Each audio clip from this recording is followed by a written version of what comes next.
कई बार क्या होता है, एडवांस इंग्लिश बोलने के चक्कर में हम बेसिक चीज़ों को इग्नोर कर देते हैं, जिसकी वजह से हमें बहुत सारे प्रॉब्लम को फेस करना पड़ सकता है। लेकिन आपके साथ ऐसा कुछ भी ना हो, इसके लिए मैं आप लोग के लिए एक बेसिक से क्लास लेकर आई हूँ, जो कि इंग्लिश में बहुत ही ज़्यादा यूज़ किए जाते हैं।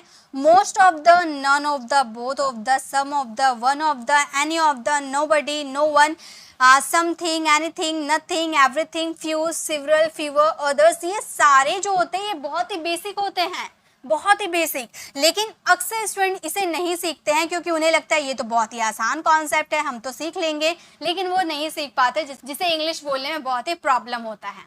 मोस्ट ऑफ का यूज किया जाता है ज्यादातर, ऐसे बोलते हैं ना, ज्यादातर बच्चे नटखट होते हैं, जो ज्यादातर लोग लालची होते हैं, ऐसे सेंटेंसेस बोलते हैं ना, ज्यादातर यानी कि मोस्ट ऑफ। अब देखिए सेंटेंसेस, ज्यादातर बच्चे अंग्रेजी बोलना चाहते हैं, तो हम ये सेंटेंसेस में ज्यादातर आपका यूज हुआ है, उसके लिए हम क्या यूज करेंगे, मोस्ट ऑफ का यूज करेंगे। ओके, बच्चे यानी कि द चिल्ड्रन, बहुत सारे बच्चों की बात हो रही है तो द चिल्ड्रन का यूज करेंगे। बहुत सारे बच्चे यानी कि मोस्ट ऑफ द चिल्ड्रन अंग्रेजी बोलना चाहते हैं, चाहते यानी कि want to speak English, want to speak English. ज्यादातर बच्चे अंग्रेजी बोलना चाहते हैं, तो हम बोलेंगे most of the children want to speak English, यानी कि जहां पे आपके सेंटेंसेस में ज्यादातर आएगा यानी कि मोस्ट ऑफ का यूज करेंगे। ज्यादातर लोग झूठ बोलते हैं, तो हम क्या बोलेंगे ये सेंटेंसेस को, हम बोलेंगे मोस्ट ऑफ। ज्यादातर यानी कि मोस्ट ऑफ, लोग यानी कि the people, most of the people झूठ बोलते हैं यानी कि tell a lie, tell a lie. ज्यादातर लोग झूठ बोलते हैं, most of the people tell a lie. ज्यादातर बच्चे नटखट होते हैं, ये सेंटेंस आप फ्रेम करो, अभी के अभी प्रैक्टिस कर लो, ताकि ये कॉन्सेप्ट क्लियर हो जाए, दोबारा आपको इसके लिए भटकना ना पड़े। ओके, नेक्स्ट आपका देखिए, नेक्स्ट है अब हमारा नन ऑफ। नन ऑफ का भी यूज हमारे इंग्लिश लैंग्वेज में बहुत ही ज्यादा किया जाता है, में से कोई नहीं, जैसे कि हमें मुझे में इनमें से कोई नहीं चाहिए, ऐसे आप बोलते हो ना, कोई नहीं, इनमें से कोई नहीं, यानी कि नन ऑफ दिस। और इसका यूज जो होता है ना, none of, most of, any of, इन सब का यूज एज अ सब्जेक्ट के रूप में किया जाता है स्टार्टिंग में। ठीक है, जैसे हम में से कोई नहीं आपकी मदद करेगा, कोई नहीं, यानी कि हम में से, none of us, none of us, हम में से कोई नहीं यानी कि नन ऑफ अस। अब हम में की बात की है ना, इसलिए अस का यूज किए हैं। नन ऑफ अस कोई मदद नहीं करेगा, यानी कि will help you, will help you. हम में से कोई आपकी मदद नहीं करेगा, none of us will help you. Okay, उनमें से कोई नहीं जाना चाहता है, कोई नहीं यानी कि नन ऑफ, उनमें यानी कि दे का ऑब्जेक्टिव फॉर्म क्या होता है, दे, हमेशा ऑब्जेक्टिव फॉर्म इसमें लगता है, याद रखिएगा ऑब्जेक्टिव फॉर्म लगता है। ठीक है, तो नन ऑफ देम, कोई नहीं जाना चाहता है, want to go, want to go. यहाँ नन आपका ऑटोमेटिक नेगेटिव शो करता है, इसलिए इसमें आपको नॉट का यूज नहीं करना है, नन का मतलब होता है नहीं, और हम क्या बोलेंगे, none of them want to go. Next है, हम में से कोई नहीं खाना बना सकता, ये सेंटेंस आप फ्रेम कीजिएगा और इसका आंसर कमेंट में देना है। ओके, चलिए नेक्स्ट देखते हैं, नेक्स्ट क्या है। अब हम बात करेंगे बोथ ऑफ। बोथ ऑफ का मतलब होता है दोनों। अभी हम लोगों ने देखा इनमें से कोई नहीं, अब बात करेंगे दोनों। जैसे हम दोनों कार चलाना जानते हैं, हम दोनों अंग्रेजी बोलना जानते हैं, हम दोनों स्कूल गए, यानी कि दोनों यानी कि बोथ ऑफ, बोथ ऑफ। ठीक है, हम दोनों कार चलाना जानते हैं, तो हम क्या बोलेंगे, हम बोलेंगे बोथ ऑफ हम यानी कि अस, बोथ ऑफ अस। एक मिनट, यूज मैंने लिख दिया अस। कार चलाना जानते हैं यानी कि know how to drive a car, how to drive a car, drive a car. तो हमारा सेंटेंस हो गया, both of us know how to drive a car. वे दोनों खाना बना रहे हैं, वे दोनों खाना बना रहे, तो हम क्या बोलेंगे, हम बोलेंगे बोथ ऑफ, वे दोनों, वे यानी कि दैम, ऑब्जेक्टिव दे का दैम, आर कुकिंग। तो हमारा सेंटेंस हो गया, both of them are cooking, मतलब वे दोनों खाना बना रहे, both of them are cooking. हम दोनों स्कूल जा रहे हैं, ये सेंटेंस आप फ्रेम कीजिएगा, याद रखिएगा, दोनों यानी कि बोथ ऑफ, इनमें से कोई नहीं यानी कि नन ऑफ, और ज्यादातर यानी कि मोस्ट ऑफ। ओके, नेक्स्ट देखिए, नेक्स्ट है हमारा सम ऑफ।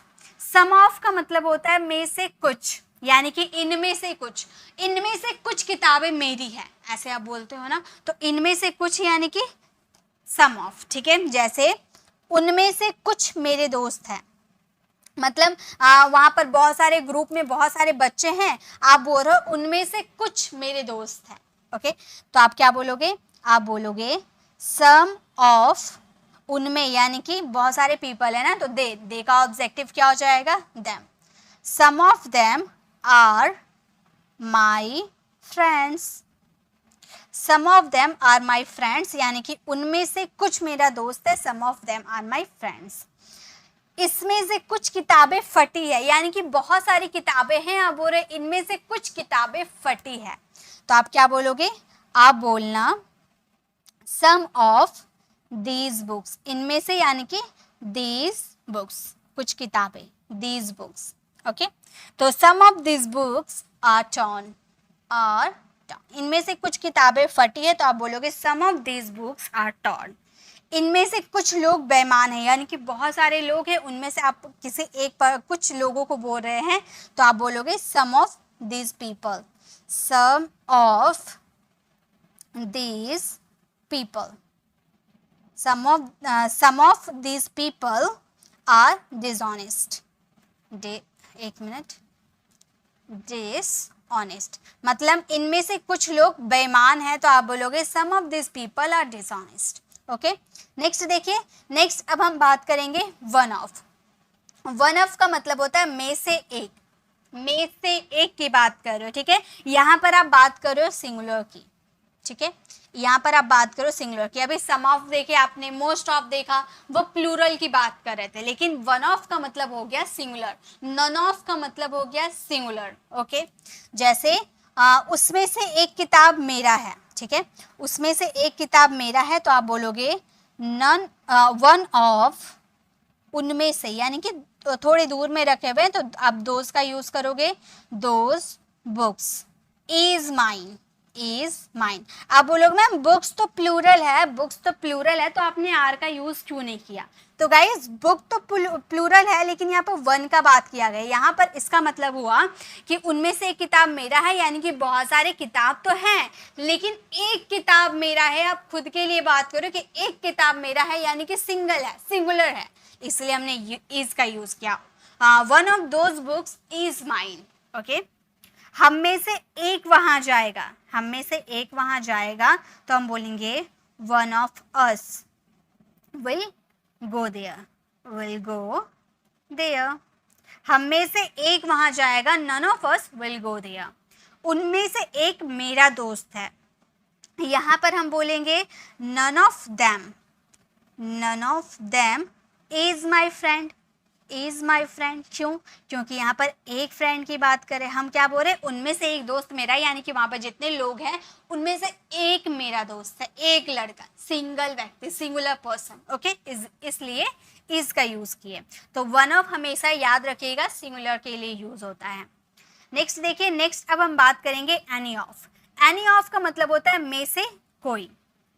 यहाँ पे हम बात करते हैं किसी सिंगुलर पर्सन के लिए। देखिए में से कोई, जैसे कि उनमें से कोई आपकी मदद नहीं करेगा, यानी कि वहाँ पर जितने लोग हैं ना उनमें कोई आपकी मदद नहीं करेगा, एक भी व्यक्ति आपकी मदद नहीं करेगा, ये एक तरह से सिंगुलर होते हैं।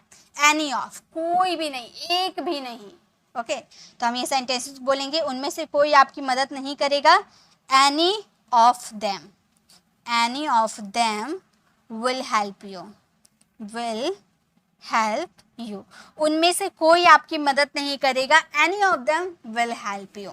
नेक्स्ट है हम में से कोई कुछ नहीं बता दिया, कुछ बता दिया, हम में से कोई उसे कुछ बता दिया। हम में से मतलब कोई एक पर्सन है, हम में से कोई ऐसा पर्सन है जो बता दिया, यानी कि हम बोलेंगे any of us told something, told something to him, to him।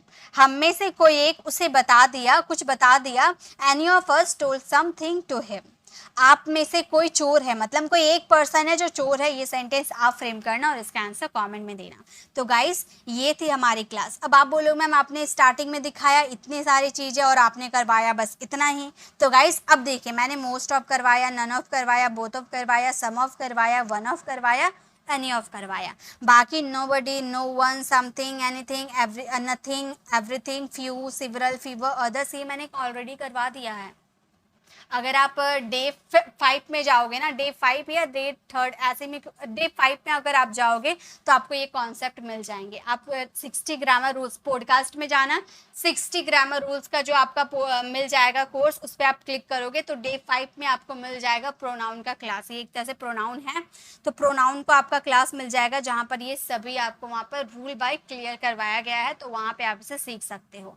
तो आज की छोटी सी वीडियो मैंने आपको ये करवाया, जो कि स्पोकन में बहुत ही ज़्यादा यूज़ किए जाते हैं, बहुत ही बेसिक है, लेकिन अक्सर स्टूडेंट इसकी वजह से इंग्लिश नहीं बोल पाते हैं। तो आप ऐसा बिल्कुल मत करना, इस छोटी सी चीज़ों को ज़रूर सीखना।